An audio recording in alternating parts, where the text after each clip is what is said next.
मैं ये कहना चाहता हूँ, जब तक मोदी है तो मुमकिन है। लोगों का भला है, हित भला, आदिवासी जातिवादी किसी का भी, सबका सम्मान है। और जो हिंदू मुसलमान की बात करते हैं ना, राहुल गांधी क्या कहता है क्या नहीं कहता, इसको कोई महत्व नहीं, जनता सब जानती है। जो तरह तरह के ड्रामे करता है, कभी मैकेनिक बन जाता है, कभी कुली बन जाता है, कभी कुछ करता है, कभी जिंदगी में इन्होंने करा ऐसा काम नहीं, पर एक फोटो सेशन कराने के बाद अपने को शो करते देखो जी मैं ऐसा हूँ। तू तो भैया जो पारसी पार्टी से, उसके दादाजी क्या थे, पारसी थे। उसका नाम था फिरोज जहांगीर गैंडी। तो गैंडी से उसको गांधी बना दिया। उसके जो ग्रेट ग्रैंडफादर थे जवाहरलाल नेहरू, उसकी सरनेम नेहरू है ही नहीं, कोल है। उसके दादाजी आके नहर के साथ किनारे, नहर के आगे किनारे में रहने लग गए। तो लोग, मैं मुस्लिम समाज से आता हूँ, मैं मुस्लिम हूँ, मैं यूपी से हूँ। जाति की तो बात बता रहा हूँ, ये तो कांग्रेस का एजेंडा चला आ रहा है। मुस्लिम को टारगेट करना, या कोई सा भी धर्म हो, हिंदू धर्म को, मुस्लिम धर्म को टारगेट करना है, तो कांग्रेस का वो एजेंडा है। क्या काम नहीं करते? 1947 में बीजेपी थी क्या? हिंदुस्तान पाकिस्तान देश का बंटवारा किया है, किसने किया है? कांग्रेस ने किया है ना। तो सबसे ज्यादा लाभ आज के टाइम में मुसलमान की नसबंदी किसने कराई है? कांग्रेस ने। मस्जिदों में जाने बंद किसने कराई है? कांग्रेस ने।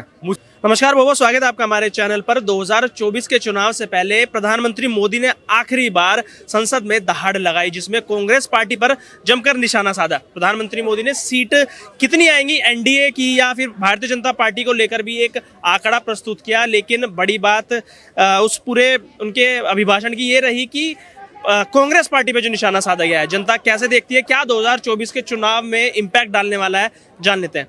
अंकल जी, इलेक्शन से पहले आखिरी बार संसद में बोला गया, और सीटों की मतलब कितना लेके आएंगे? 400 एनडीए पार, 370 भारतीय जनता पार्टी लेके आएगी। प्रधानमंत्री मोदी का जो आंकड़ा है, जनता क्या दे पाएगी उनको इस बार? देखिए, हमने खुद देखा बैठकर, राज्यसभा का भी देखा, लोकसभा का भी देखा। मोदी जो कहते हैं सबूतों के आधार पर कहते हैं, सच्चाई के आधार पर बोलते हैं, वो किसी का झूठा प्रत्यारोप नहीं लगाते हैं। कहने का मकसद ये है, जो उन्होंने अभी राज्यसभा में बोला था, जो अभी आपने देखा कांग्रेस ने ब्लैक पत्र इशू किया है बीजेपी वालों के लिए, और आज बीजेपी श्वेत पत्र उनको कर रही है। उसके मतलब जो भी यूपीए की सरकार की कार्यकारिणी थी, उसके बारे में सामने रखें कि इन्होंने पब्लिक के साथ क्या खिलवाड़ किया है, जनता के साथ क्या इन्होंने धोखा दिया है। तो कहने का मकसद है, मोदी जी एक सच और साफ होते हैं। जो भी कहते हैं, लोकसभा और राज्यसभा कहते हैं, रिकॉर्डेड होता है, और जनता सब देख रही है, सुन रही है कि इनके कारनामों को जवाहरलाल से लेके नीचे मनमोहन सिंह के टाइम तक का क्या हाल इन्होंने देश का कर रखा था, कितना इन्होंने लूटा, कितना करप्शन था। और आज भी जहाँ जहाँ राज्यों में इनका हो रहा है शासन है, जहाँ पर भी मुख्यमंत्री है, उन पर भी लाखों हजारों करोड़ रुपए पकड़े कि मशीन तक थक जाते हैं, आदमी तक थक जाती है कि वो गिन ही नहीं पाते उसको। तो कहना ये जो घपले घोटालेबाजी इनकी शुरू से चलती आ रही इतने सालों से, अब वो जनता समझ गई है। जो ये जातिवाद की वोट खेलते थे वो भी समझ, जो अनुसूचित जनजाति के लोग होते थे, एक साफ कहा कि अम्बेडकर जी ने आपका ओबीसी बिल लाए थे, सबको उसका देने के लिए कहा था। तब मोदी जी ने, जो अपने जवाहरलाल नेहरू जी थे प्रधानमंत्री प्रथम, उन्होंने सभी मुख्यमंत्री के स्टेटों को बुलाया, मना कर दिया कोई ओबीसी कोई आरक्षण नहीं है।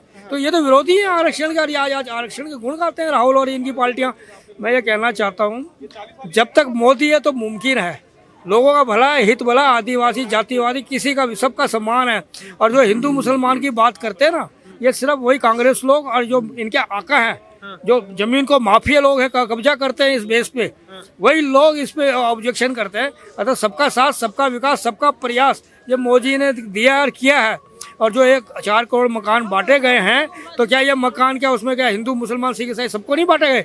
जो आयुष्मान कार्ड दिया गया 5-5 लाख का, क्या उसमें भी भेदभाव पैदा किया है? जो अनाज दिया है 84 करोड़ लोगों के, इसमें भेदभाव है? वो तो उनके लिए जो गरीब से गरीब संख्या में जो बेचारे एक जैसे कम से कम जगह में रहते हैं, जिनकी रोजी रोटी का आज है कल नहीं है। तो मैं ये कहना चाहता हूँ, मोदी ने इनको पूरी तरह उतार दिया है नक्शे में, लोकसभा और राज्यसभा में, और आज शाम को और उतर जाएगा इनका, जब श्वेत पत्र जारी होगा इनके भ्रष्टाचार का। अच्छा, आपने ओबीसी की बात की, तो मोदी जी ने इस बार बता दिया है कि जब भारतीय कांग्रेस पार्टी कहती है जातिवाद की राजनीति को लेके कि ओबीसी के साथ, एससी एसटी के साथ इनके कैबिनेट में कितने मंत्री हैं, तो उन्होंने खुद को कहा कि मैं खुद ओबीसी जाति से आता हूं। उस पर राहुल गांधी ने पलटवार किया, उन्होंने कहा है कि वो सामान्य जाति में पैदा हुए थे, तेली जाति से आते हैं, उसको तो बाद में इन्होंने इंक्लूड किया ओबीसी वर्ग में। देखिए, राहुल गांधी क्या कहता है क्या नहीं कहता, इसको कोई महत्व नहीं, जनता सब जानती है। जो तरह तरह के ड्रामे करता है, कभी मैकेनिक बन जाता है, कभी कुली बन जाता है, कभी कुछ करता है, कभी जिंदगी में इन्होंने करा ऐसा काम नहीं, पर एक फोटो सेशन कराने के बाद अपने को शो करते देखो जी मैं ऐसा हूँ। तो कहने का मकसद है राहुल गांधी की बात करना है, कांग्रेस की तो बात कर ही नहीं है। कांग्रेस ने तो इन पे ऑब्जेक्शन किया था, वो तो देना ही नहीं चाहते थे किसी भी जाति को। उन्होंने तो धर्म और जाति में लड़वाया है लोगों का, बांटा है। क्योंकि अंग्रेजी कानून ये चलाते थे, अंग्रेजी कानून के ऊपर ये राज किया करते थे। इन्होंने कोई अपने कानून नहीं बनाए। अम्बेडकर का तो इन्होंने अपमान किया, जवाहरलाल नेहरू ने, आपको पता है इस चीज़ का।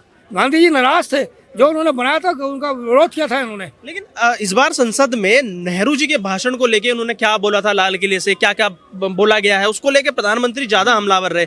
उन्होंने बताया जैसे भारतीयों का अपमान किया जाता था, कि ये बोला जाता था कि भारतीय जो निवासी होते हैं उनमें मेहनत करने की इच्छा नहीं होती है, वो आलसी होते हैं। तो क्या जरूरत पड़ गई संसद में ये सब बताने की? इनसे पूछे ना, जो भारतीयों को, गरीब लोगों का अपमान करते हैं, जो संस्कृति है और जो धर्म है, जो उनका ये अपमान करते हैं। जो धार्मिक लोग हैं उनका भी अपमान करते हैं, सनातन धर्म का अपमान करते हैं। ये इनसे पूछे आपका जो डीएनए है ना, वो कहाँ का है, आप ये बताएं पहले। आपका अपना डीएनए बताएं, आपका इटली का है डीएनए, विदेश का है आपका, या इंडिया का है? आप ये तो बताइए। इतनी पुरानी संस्कृति है जो राम के अस्तित्व को नहीं मानते। तो आप एक चीज़ ये बताइए, इन लोगों को अब जनता समझ चुकी है। आने वाले टाइम पे जो जनता है, अपने एक जनता का भाई एक ही पावर है। सुन लिया राहुल गांधी, सोनिया गांधी जी, आप कहते हैं ना मेरा बेटा जो राजनीति में आ रहा है जहर के घूंट पी रहा है, ये वाकई जहर के घूंट पी रहा है, अपनी बोलती के कारण, अपनी सभ्यता के कारण। तो इसीलिए आप लोगों का पतन होते जा रहा है। और ममता ने क्या दिया, अगर 40 सीट भी आप लोग सवाल आए तो मैं मान जाऊंगी। तो मोदी ने तो एक एक चीज का इनको जवाब दिया है। मोदी ने शुक्रिया अदा किया कि आप 40 तक पहुंचो तो सही।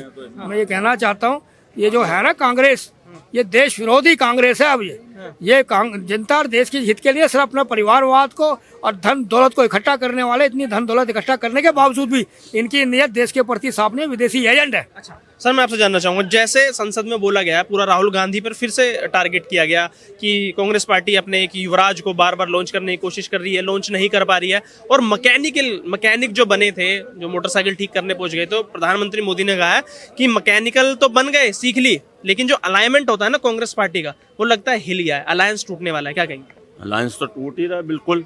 हाँ नहीं, देखो एक के बाद एक सारे उसकी विकेटें गिरती जा रही हैं। ममता बनर्जी ने बोल दिया कि मैं पूरी 41 सीटें यहाँ लड़ूंगी, 2 सीटें दूंगी कांग्रेस को। हैं उधर से वो आपने देखा पंजाब के भगवंत सिंह मान ने क्या बोला है, मैं 11 सीटें लड़ूंगा। ठीक है, उधर से सपा वाला पहले कह रहा था मैं 80 की 80 सीटें लड़ूंगा, अखिलेश यादव कह रहा। वो तो अब ठंडा हो गया जब रालोद वाले ने बोला ना मैं बीजेपी के साथ जा रहा हूँ। अब रालोद के जो बंदे हैं वो बीजेपी, अब वो ठंडा पड़ गया, अब वो राहुल गांधी के साथ। तो ऐसा है कि ये जो है ना, ये इसके एक के बाद एक। मैं ये बताऊँ कि अब नीतीश कुमार की विकेट, पहले जो सूत्रधार था इसका, इंडिया अलायंस का सूत्रधार, जिसने इनको जोड़ा था, वही बाहर हो गया। बताओ उसको, ये सारे, ये पता क्या है, ये कांग्रेस इतनी अहंकारी पार्टी है, वो है ना, इनको है ना, जितनी भी पार्टियां है ना, बाकी सबको कार्यकर्ता की तरह यूज करते हैं। अब इसकी न्याय यात्रा बिहार, वहाँ एंटर हुई बिहार में, इसने नीतीश कुमार को कोई नहीं बताया, शेड्यूल कुछ नहीं बताया। वेस्ट बंगाल में गई ममता बनर्जी को, कोई इसका पता नहीं है। जबकि वहाँ पर उस दिन संडे को वहाँ पर पुलिस के एग्जाम हो रहे थे, रिक्रूटमेंट, जब कहते हैं लॉ एंड ऑर्डर मतलब इतना जरूरी था उनके लिए, और ये वहाँ पर न्याय यात्रा, उनको बताया तक नहीं, न्योता तक नहीं दिया। तो वो इनको तो है ना, ये ग्रास रूट लेवल के जो वर्कर होते हैं इस तरह का यूज करते हैं। तो यही वजह है कि वो मतलब कि इनकी जो विकेट जो है ना गिरती जा रही है। और आज राहुल गांधी ने क्या बोला है, ये ओबीसी नहीं है। ठीक है, ओबीसी नहीं है। उनको पहले ये बताओ, तू अपने आप को तो देख ले भैया, अपना डीएनए चेक करा ले। तू तो भैया जो पारसी पार्टी से, उसके दादाजी क्या थे, पारसी थे। उसका नाम था फिरोज जहांगीर गैंडी। तो गैंडी से उसको गांधी बना दिया। उसके जो ग्रेट ग्रैंडफादर थे जवाहरलाल नेहरू, उसकी सरनेम नेहरू है ही नहीं, कोल है। उसके दादाजी आके नहर के साथ किनारे, नहर के आगे किनारे में रहने लग गए। तो लोग, क्योंकि दिल्ली में उस टाइम नहरें होती थी, बंदे होते नहीं, उनको है ना नेहरू नाम दे दिया, क्योंकि वो नहर के किनारे रहता तो नेहरू पड़ गया। तो भैया पहले उनको अपना चेक कराना चाहिए, वो किस जाति से बिलोंग करते हैं। ठीक है ना। मेरे साथ एक युवा जुड़ चुके हैं, उनसे जानते हैं कि बार बार आरोप लगाया जाता है कि युवाओं के लिए भारतीय जनता पार्टी कोई काम नहीं कर रही है, महंगाई, बेरोजगारी। और जो संसद में भाषण दिया प्रधानमंत्री मोदी ने, कैसे देखते हो सर? भैया पहले तो बेरोजगार बता दिए, कौन भी पक्ष हुआ है ना बेरोजगार। तो जब से Bharatiya Janata party double engine की सरकार आई है तो विपक्ष हो गए, क्योंकि उनके गुंडे थे पले हुए, खनन माफिया थे, जमीनों पे ग्राम समाज की जमीनें वो मुक्त करा दिए भारतीय जनता पार्टी ने। तो ये तो विपक्ष हुआ है। अब राहुल गांधी जी 54 साल को हो गए हैं, बेरोजगार तो वो हो गए हैं। बेरोजगार कौन है? बेरोजगार तो कोई नहीं है। कौन है बेरोजगार लेकिन बताइए? जब बोल रहे थे प्रधानमंत्री मोदी भी संसद में, तो बार बार यही आवाजें आ रही थी पीछे से कि महंगाई, बेरोजगारी कर दिया, महंगाई कर दिया, और जो जातिवाद को लेकर आरोप लगाया कि ओबीसी कैटेगरी में नहीं थे, वो खुद लाए हैं, पहले सामान्य वर्ग में पैदा हुए थे। देखो, मैं मुस्लिम समाज से आता हूँ, मैं मुस्लिम हूँ, मैं यूपी से हूँ। जाति की तो बात बता रहा हूँ, ये तो कांग्रेस का एजेंडा चला आ रहा है। मुस्लिम को टारगेट करना, या कोई सा भी धर्म हो, हिंदू धर्म को, मुस्लिम धर्म को टारगेट करना है, तो कांग्रेस का वो एजेंडा है, चला आ रहा है। तो ठीक है ना, तो विपक्ष के पास कुछ नहीं रह रहा है, ठीक है ना। एक बात तो बताओ, जिसको संविधान का नहीं पता, प्रधानमंत्री जी के बारे में ऐसा बोलना, और वो ओबीसी की बात कर रहे थे, मैं सुन रहा था, आप अभी ओबीसी की बात कर रहे हैं, मोदी जी तो है ओबीसी। अरे तुम तो बताओ, तुम कौन हो? तुम्हारा ही नहीं पता। गांधी नाम चुराया उन्होंने, सबसे बड़ी बात तो गांधी बताते हैं आपको, गांधी नाम चुरा रखा है। अच्छा, अंग्रेजों को तलवे चाटे हैं उन्होंने, और हिंदुस्तान को भी गुलाम कर रखा था। पहले क्या हाल था हिंदुस्तान का? चीन से डराते थे और पाकिस्तान से, और पाकिस्तान दुबक के बैठ जाता है। और आज बताइए कौन डर रहा है? आज पाकिस्तान भी घुटनों पर आ गया है, और चीन भी, ठीक है ना। 1947 में देश का बंटवारा किसने किया था? कांग्रेस ने। हिंदू मुस्लिम किसने कराया था? कांग्रेस ने। तानाशाही की सरकार किसकी थी? कांग्रेस की। नसबंदी किसने कराई थी? कांग्रेस ने। हम मुसलमानों को कहते हैं कि बीजेपी कर जाएगी तुम्हें, बीजेपी ने सबसे ज्यादा विकास किया है अल्पसंख्यक का। लेकिन सवाल वही है ना कि बार बार कहते हैं कि दो धर्मों को लड़ाने की राजनीति करते हैं, हिंदू को मुसलमान और मुसलमान को हिंदू से लड़ाते हैं, काम नहीं करते। 1947 में बीजेपी थी क्या? हिंदुस्तान पाकिस्तान देश का बंटवारा किया किसने किया है? कांग्रेस ने किया है ना।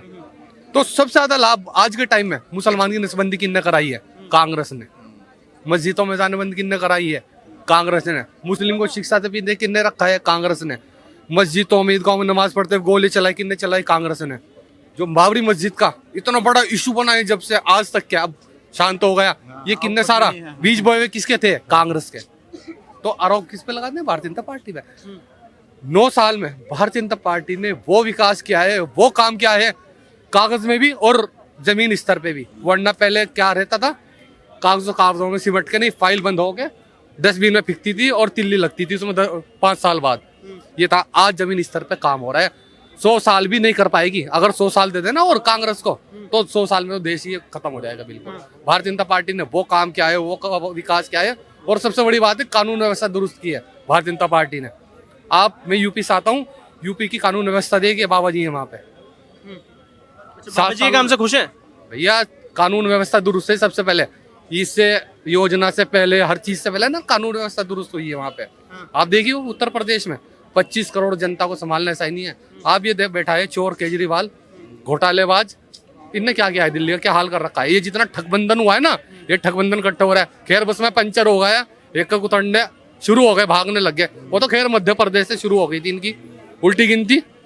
गठबंधन था, मगर अखिलेश जी भी लड़ रहे थे और कांग्रेस के भी थे, तो इनकी उल्टी गिनती तो शुरू हो गई। अब ये बौखलाए हुए हैं लोग। जैसा आपने कहा आप मुस्लिम समाज से आते हैं, तो आपको लगता है विकास आपके धर्म का भी हुआ है? क्योंकि जो राजनीति की जाती है, जो डाला जाता है दिमाग के अंदर, ये कहा जाता है कि सिर्फ विकास हिंदुओं का हो रहा है, मुस्लिम समाज को लेकर तो हमेशा हमलावर रही है भारतीय जनता पार्टी। भैया देखो, आज के टाइम ना हर आदमी होशियार हो गया है भाई, ये मोबाइल का जमाना आ गया है, हर चीज आज के टाइम में ऑनलाइन है।